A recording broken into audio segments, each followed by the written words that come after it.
Hi, I'm Diana. Squats are really important. Healthy. Now, not everybody can squat because if you have knee issues, if you've had surgery or knee problems or operations or pain or doesn't matter what. If your knee hurts, because in a squat your knee is very compressed, if it hurts, I'm going to give you some options because I think it's possible to accomplish almost a full squat unless you have some real tough issues with your knees. But there's always some kind of a solution. Classic squat, okay? Classic squat is you flex your feet, your knees are wide apart, your feet are apart, and you shift back, and your heels are down, you're in a squat, and your lower back is rounded a little bit, and your heels are down. Ideally, your hands can be in prayer, your hands can be down. So let me start with this squat, okay? If you can do it. I try to get my feet fairly parallel. They tend to turn out, but that's okay. And then what I like to do is stretch out my neck. I interlace my hands behind my head and I stretch my neck. I stretch my back. I stretch my shoulder blades. And it feels good. Now, apart from being a hip opener, actually, it stretches out your Achilles. It's good for the ankles.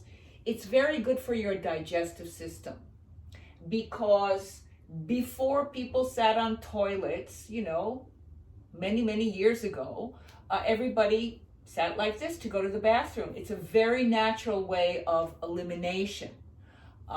In the Far East and places where there's not a lot of toilets and stuff like that, this is a natural way of sitting and also of, cooking. When I traveled to Vietnam, to the villages up in Sapa, I went to someone's home and they were sitting like this and peeling vegetables and cooking.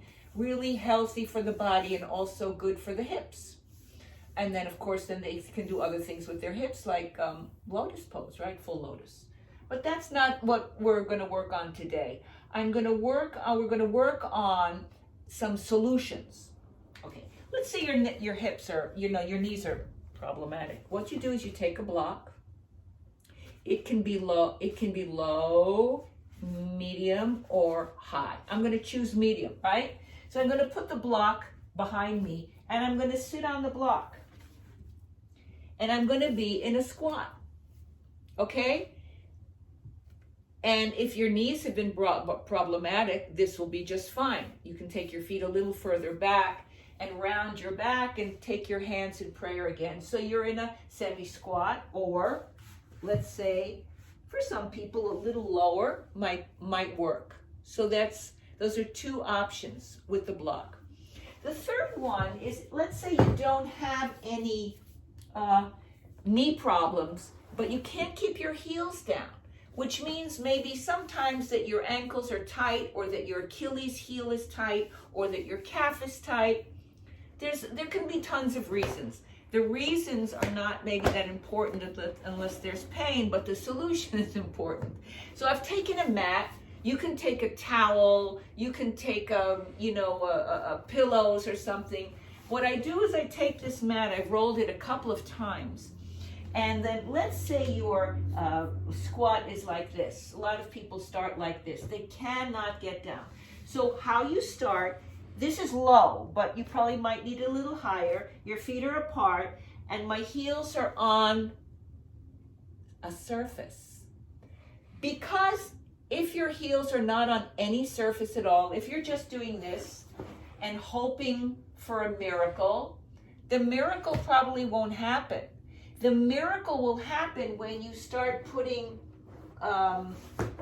anything under your heels, and you can start with your heels with a high padding, and eventually, if you're consistent, your heels will get lower. And eventually, perhaps, or close, you'll be able to come all the way down, but that takes a lot of commitment and persistence, but I know it can happen because I've seen it. So you can come into a full squat. But even if your heels aren't down and you're using some support underneath your heels, the quality of the pose is still there. That's why I always say, you don't always have to do the full pose.